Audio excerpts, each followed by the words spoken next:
ആകാശവാണി. നമസ്കാരം. പ്രാദേശിക വാർത്തകൾ വായിക്കുന്നത് ഹക്കിം കൂട്ടായി. പ്രധാന വാർത്തകൾ. ബഹിരാകാശ ഗവേഷണ രംഗത്ത് ഇന്ത്യ ചരിത്ര നേട്ടത്തിലേക്ക്. ബഹിരാകാശത്ത് ഉപഗ്രഹങ്ങളെ കൂട്ടിയോജിപ്പിക്കുന്ന ISROയുടെ സ്പൈഡെക്സ് ദൗത്യം വിജയകരമായി വിക്ഷേപിച്ചു.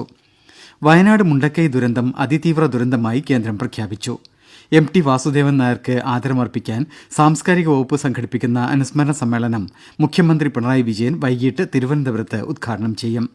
ഹാർബറുകൾ ആധുനീകരിക്കാൻ ആവിഷ്കരിച്ച പദ്ധതികൾ സമയബന്ധിതമായി നടപ്പാക്കുമെന്ന് കേന്ദ്ര സഹമന്ത്രി ജോർജ് കുര്യൻ.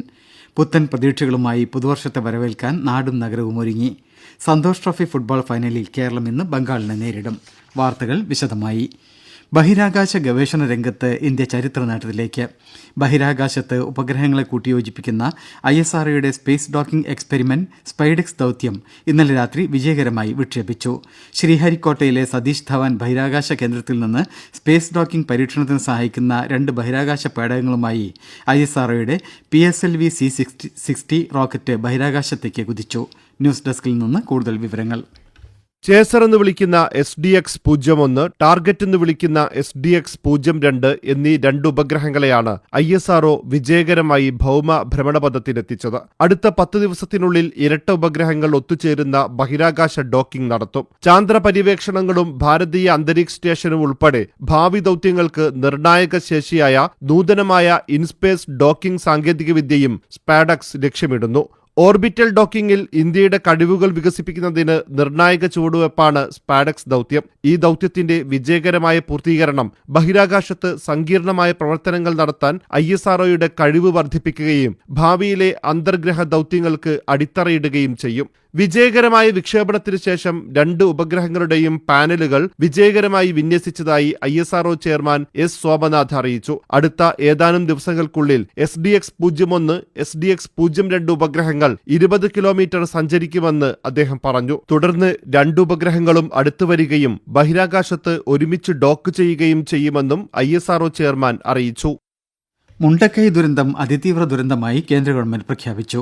കേരളത്തിന്റെ ആവശ്യം അംഗീകരിച്ച് കേന്ദ്രം ഉത്തരവിറക്കി. കേന്ദ്ര ആഭ്യന്തര മന്ത്രാലയ joint secretary doctor Rajesh Gupta സംസ്ഥാന റവന്യൂ പ്രിൻസിപ്പൽ സെക്രട്ടറി ടിങ്കു ബിസോളിന് അയച്ച കത്തിലാണ് ഇക്കാര്യം വ്യക്തമാക്കിയത്. കേന്ദ്ര സംഘം നടത്തിയ പരിശോധനയുടെ അടിസ്ഥാനത്തിലാണ് പ്രഖ്യാപനം. ദുരന്ത നിവാരണ പ്രവർത്തനങ്ങൾക്കായി SDRFലേക്ക് പണം കൈമാറിയെന്നും ഇതിനു പുറമെ മാനദണ്ഡങ്ങൾക്കനുസൃതമായി ദേശീയ ദുരന്ത നിവാരണ ഫണ്ടിൽ നിന്നുകൂടി തുക അനുവദിക്കുമെന്നും കത്തിൽ പറയുന്നു.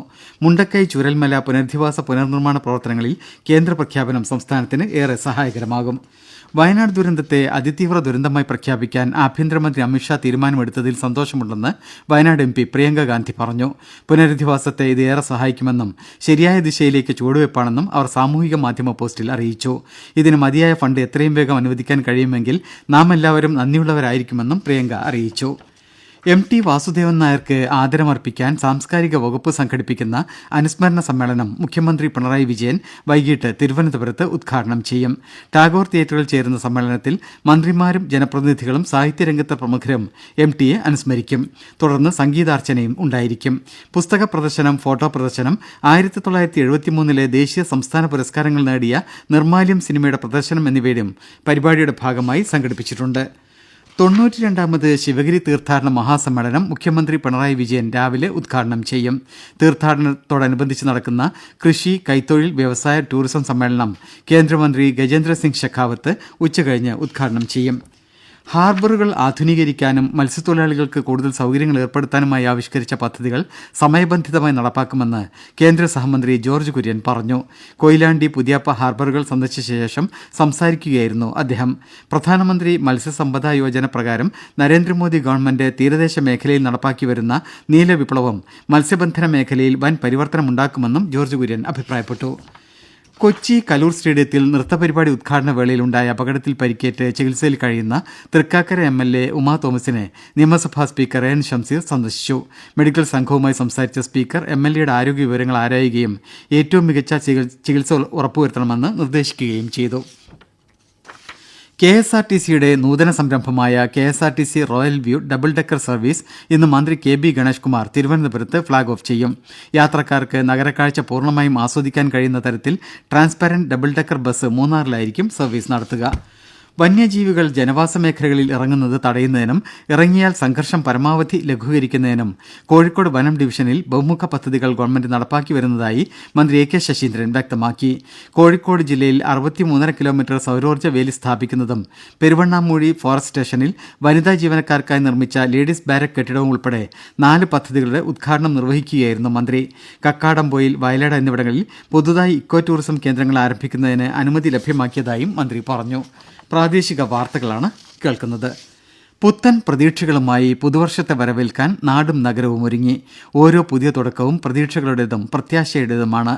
എല്ലാ പുതുവത്സരം തുടങ്ങുമ്പോഴും പുതിയ സ്വപ്നങ്ങളും ലക്ഷ്യങ്ങളുമാണ് നാം മനസ്സിൽ കുറിക്കുന്നത്. Desk report.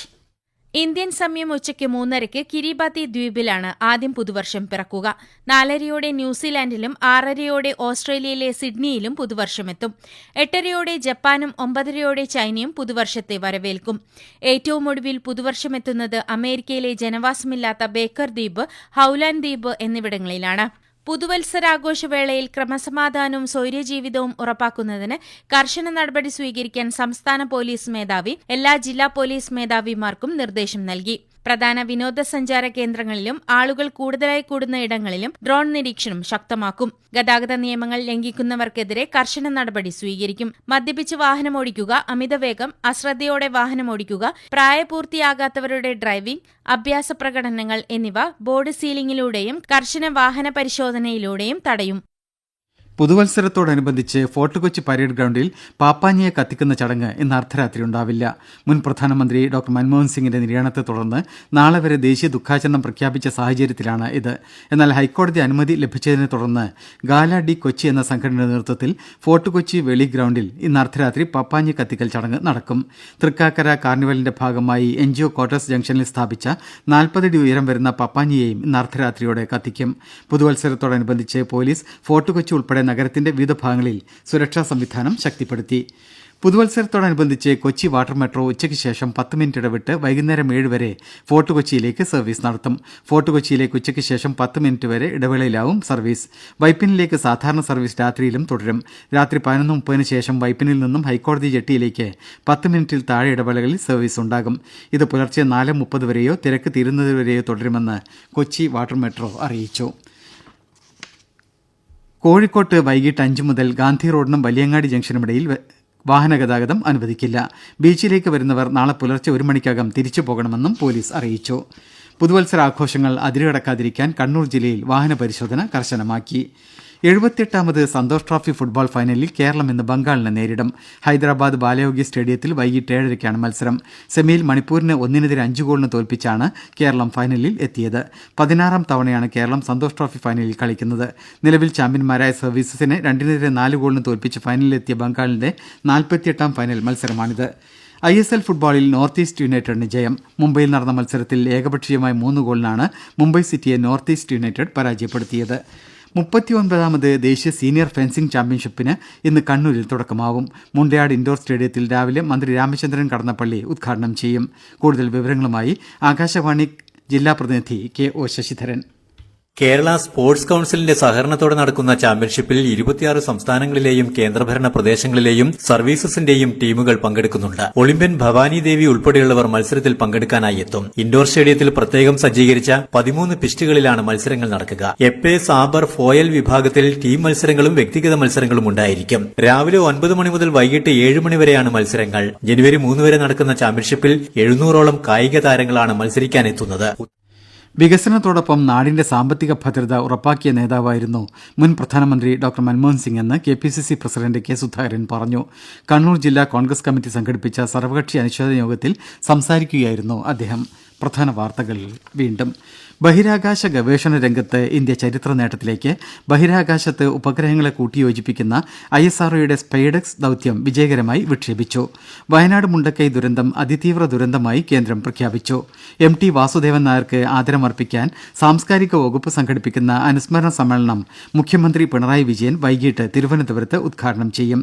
ഹാർബറുകൾ ആധുനീകരിക്കാൻ ആവിഷ്കരിച്ച പദ്ധതികൾ സമയബന്ധിതമായി നടപ്പാക്കുമെന്ന് കേന്ദ്ര സഹമന്ത്രി ജോർജ് കുര്യൻ. പുത്തൻ പ്രതീക്ഷകളുമായി പുതുവർഷത്തെ വരവേൽക്കാൻ നാടും നഗരവും ഒരുങ്ങി. സന്തോഷ് ട്രോഫി ഫുട്ബോൾ ഫൈനലിൽ കേരളം ഇന്ന് ബംഗാളിനെ നേരിടും. പ്രാദേശിക വാർത്തകൾ കഴിഞ്ഞു.